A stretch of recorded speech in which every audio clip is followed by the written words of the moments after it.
दुर्योधन की रक्षा। गंधमादन पर्वत स्थित कुबेर के महल में 4 वर्ष व्यतीत करने के पश्चात पांडवगण ने वहां से प्रस्थान किया और मार्ग में अनेक वनों में रुकते रुकाते स्थान स्थान पर अपने शौर्य और पराक्रम से दुष्टों का दमन करते ऋषियों और ब्राह्मणों के सत्संग का लाभ उठाते हुए द्वैतवन पहुंचे और वहीं रहकर वनवास का शेष समय व्यतीत करने लगे।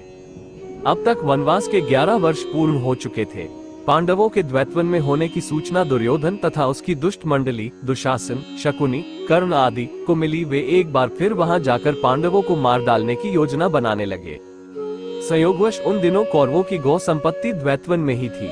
अपनी गौ संपत्ति अन्वेषण, निरीक्षण आदि करने के बहाने दुर्योधन ने धृतराष्ट्र से द्वैतवन जाने की अनुमति प्राप्त कर लिया। इस प्रकार दुर्योधन और उसकी दुष्ट मंडली ने अपनी एक विशाल सेना के साथ द्वैतवन में पहुंचकर वहां अपना डेरा डाल दिया। वे अपना राजसी ठाट बाट का प्रदर्शन कर पांडवों को जलाना भी चाहते थे, इसलिए बहुमूल्य वस्त्राभूषणों से सुसज्जित राजमहिलाओं को भी उन्होंने अपने साथ रख लिया था। एक दिन वे जलविहार करने के उद्देश्य से दुर्योधन अपनी मंडली तथा राजमहिलाओं के साथ द्वैतवन में स्थित मनोरम सरोवर में पहुंचे, किंतु उस सरोवर में गंधर्वराज चित्ररथ पहले से ही आकर अपनी पत्नियों के साथ जलक्रीड़ा कर रहे थे। चित्ररथ के सेवकों ने दुर्योधन को सरोवर में उतरने से रोकते हुए कहा, इस समय गंधर्वराज चित्ररथ अपनी पत्नियों के साथ इस सरोवर में जलक्रीड़ा कर रहे हैं, अतः उनके बाहर आने से पहले अन्य कोई भी सरोवर में नहीं उतर सकता। सेवकों के इन वचनों को सुनकर दुर्योधन ने क्रोधित होकर कहा, तू शायद जानता नहीं कि तू किससे बात कर रहा है। मैं हस्तिनापुर नरेश धृतराष्ट्र का महाबली पुत्र दुर्योधन हूँ। ये सरोवर हमारे राज्य की सीमा के अंतर्गत आता है। तू जाकर चित्ररथ से कह दे कि इस राज्य का युवराज यहाँ जलविहार करने आया है और तुम्हें इस सरोवर से बाहर निकलने की आज्ञा दी है। दुर्योधन के दर्पयुक्त संदेश को सुनकर गंधर्वराज चित्ररथ के क्रोध का पारावार न रहा और उसने दुर्योधन तथा उसकी मंडली के साथ युद्ध आरंभ कर दिया। दुर्योधन के साथी और सेना कुछ समय तक तो युद्ध करते रहे, किंतु चित्ररथ को अधिक बलवान पाकर वे सभी दुर्योधन एवं राजमहिलाओं को वहीं छोड़कर भाग खड़े हुए। चित्ररथ ने दुर्योधन और उन राजमहिलाओं को कैद कर लिया। दुर्योधन के भगोरी सेना जब कुछ न सूझा तो वे वहां निवास करते हुए पांडवों के पास जाकर उनसे दुर्योधन और राजमहिलाओं की मुक्ति के लिए याचना करने लगे। उनकी याचना सुनकर भीमसेन ने प्रसन्न होकर युधिष्ठिर से कहा, बड़े भैया दुर्योधन अपने राजसी वैभव का हमारे सामने प्रदर्शन करने यहाँ आया था।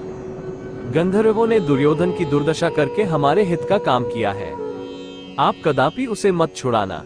इस पर युधिष्ठिर बोले, भैया भीम, ये लोग हमारी शरण में आए हैं और शरण में आए लोगों की रक्षा करना क्षत्रियों का धर्म होता है। फिर दुष्ट स्वभाव का होने के बाद भी दुर्योधन आखिर हमारा भाई ही है। उसके साथ की राज महिलाएं हमारे ही कुल की महिलाएं हैं और उनका निरादर होने से हमारे ही कुल को कलंक लगेगा। इसलिए उचित यही है कि तुम और अर्जुन जाकर उनकी रक्षा करो। अपने बड़े भाई की आज्ञा मानकर भीम और अर्जुन ने सरोवर के पास जाकर चित्ररथ को युद्ध के लिए ललकारा।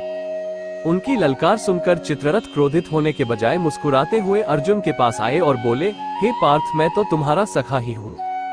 वास्तव में दुष्ट दुर्योधन अपनी सेना के साथ तुम लोगों का वध करने के लिए यहाँ आया था। देवराज इंद्र को इस बात की सूचना मिल चुकी थी, इसलिए उन्होंने मुझे यहाँ भेजा था। हे सखा, नीति कहती है कि ऐसे दुष्टों को कभी क्षमा नहीं करना चाहिए, किंतु अपने बड़े भ्राता की आज्ञा मानकर यदि तुम दुर्योधन को छुड़ाना ही चाहते हो तो लो, मैं इसे तथा इसके साथ की राजमहिलाओं को अभी छोड़ देता हूँ। इतना कहकर चित्ररथ ने दुर्योधन सहित समस्त कैदियों को मुक्त कर दिया। वे सभी वहां से धर्मराज युधिष्ठिर के पास आए। ग्लानि से भरे दुर्योधन ने युधिष्ठिर को प्रणाम किया और लज्जा से सिर झुकाए अपने नगर की ओर चल दिया।